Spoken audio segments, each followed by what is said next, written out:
Eto, may nagtanong si Sir Ray John Ralia.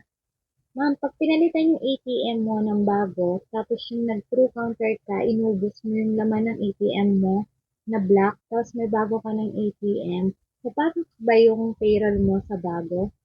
Ang sagot ko dito po ay depende. Pero usually po, pag wala kayong update sa payroll officer niyo po, or kung kanino po kayo sumasahod, pag wala po kayong update na ito ay nawala, napalitan ng card or account number, usually po pumapasok siya talaga kung saan kayo before sumasahod. Kaya pinaka-best po, i-update niyo po yung payroll officer niyo o kung kanino kayo sumasahod regarding po sa ATM niyo po or sa account number niyo po. Pero kung ang tanong nito ay base sa nagpa-replace ka lang ng card, usually, ang sagot dito ay oo. Doon pa rin papasok kung ano yung bago mong card ngayon. Kasi yung ATM card nito, card lang mismo yung napalitan. Yung card number niyan, iba na. Pero yung account number mo sa bank, as is lang yun. So, possible, kung may dati ka ng account number, tapos nagpa-block ka ng card, possible, or mataas ang sansa na yung card mo, napalitan lang, pero yung account number mo ay hindi.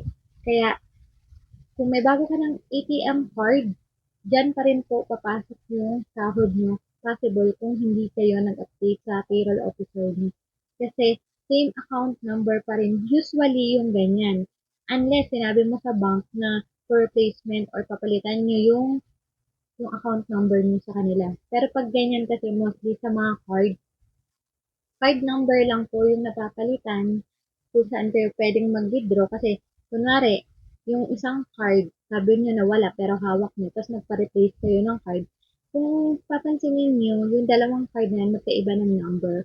So, yan lang yung basis kung saan ka pwedeng mag-withdraw or ilang beses ka pwedeng mag-withdraw or kung hanggang kailan ka pwedeng mag-withdraw.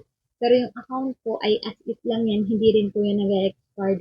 Kaya usually, kahit anong palit mo ng card, kung saan ka lang magkakaroon ng access sa card, na iiba lang yung card, yan pa din yan. Pero yung account number, as is lang din po yan. Kaya possible, kung hindi naman kayo nag-update sa payroll officer nyo o kung kanina po kayo nagpapasahod, yan pa rin po papasok sa account na yan. Since ayan yung account nyo po, andyan yung ATM card nyo, possible sa ATM card na yan na bago nyo po, papasok yung sahod. Kung hindi kayo nagpa-update sa payroll officer nyo. Yun po. Thank you!